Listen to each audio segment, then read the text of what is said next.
It doesn't say that in the one person of Christ there are two natures. It says the one person of Christ subsists in two natures. Big John Steele does not know his own belief. The Chalcedonian definition is the authority on the hypostatic union produced at the Council of Chalcedon, and it states, I quote, "The property of each nature is preserved and concurs in one person and subsistence." What I said is correct, and you actually don't know what you're talking about.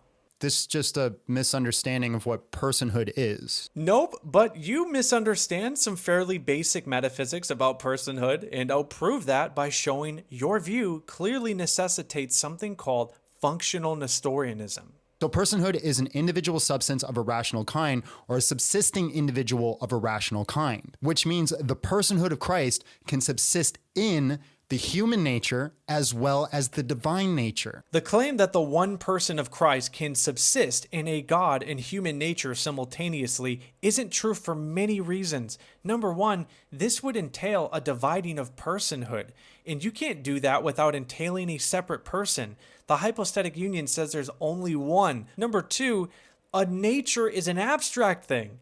Only a person can take action.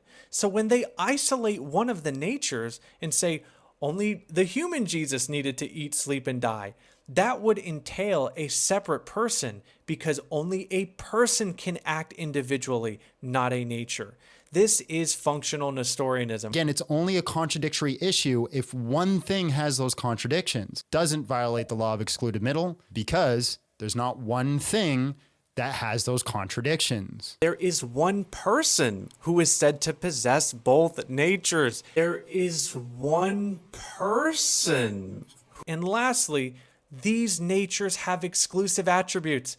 God by nature is omnipotent, omnipresent, omniscient. Humans are not. So if Jesus is one person, he would have to embody the attributes of both natures. And that is a contradiction, folks, because you're saying that he is God and not God at the same time.